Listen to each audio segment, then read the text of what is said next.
నమస్కారం. GSK75 TV news కి స్వాగతం. చంద్రబాబు ఇంటి స్థలం ల్యాండ్ కన్వర్షన్ కు లంచం తీసుకున్న అధికారి సస్పెండ్ చేసిన ఉన్నతాధికారులు.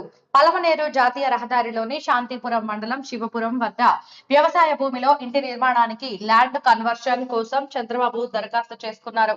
శాంతిపురం డిప్యూటీ సర్వేయర్ హుసేన్ అత్యుత్సాహం ప్రదర్శించి ఇంటి నిర్మాణానికి అనుమతులకు గాను 1.80 లక్షలు లంచంగా ఇవ్వాలని డిమాండ్ చేశారు.